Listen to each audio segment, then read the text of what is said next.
I've responded to over 2,000 calls in my career. Domestic disputes, burglaries, shootings. But there's one call I still hear at night. 2:18 a.m. A 911 call came in from a quiet suburban house. The dispatcher said the caller sounded like a little girl, whispering, crying, saying, "Please don't let him hear me." But here's the part that didn't make sense. The house belonged to a 42-year-old man who lived alone. Or at least, that's what everyone thought. It was raining when I pulled up. The streetlights were flickering. Backup was 12 minutes out. The house was dark. No porch light, no movement. But the front door was slightly open, just enough to show darkness inside. I announced myself. "Police department." No response. The air inside smelled wrong.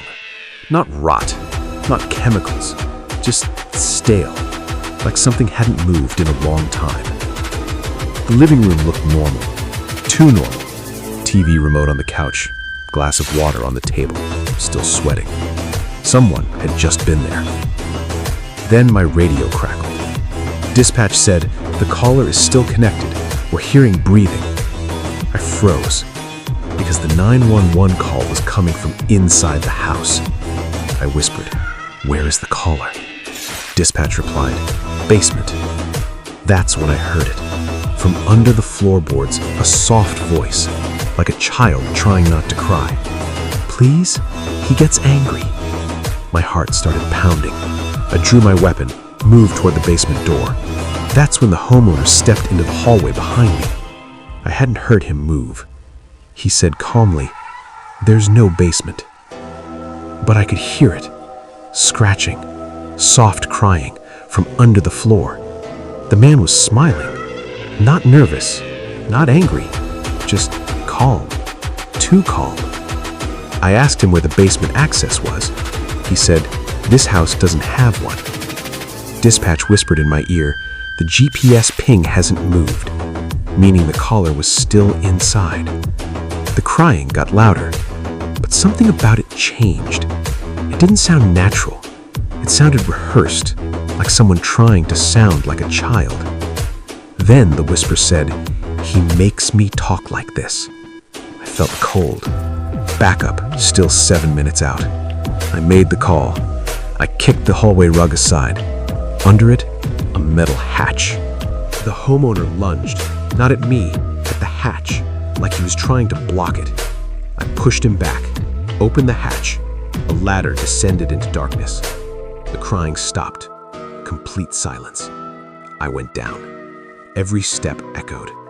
At the bottom, a single bulb hanging, and a room, clean, organized, too organized.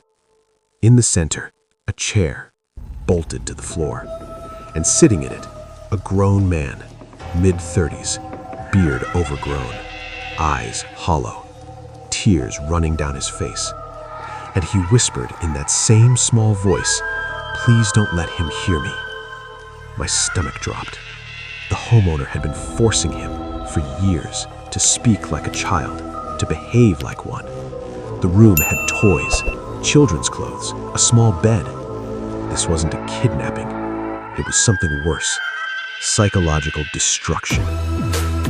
We arrested the homeowner. The victim survived, but he couldn't stop talking in that voice. Doctors said trauma rewired him. He was conditioned. And here's the part that still messes with me.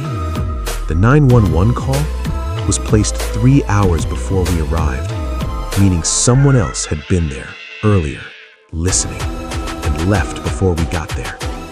To this day, every time I hear a child whisper in the dark, I don't think of ghosts. I think of that basement and how easy it is for someone to disappear without ever leaving the house.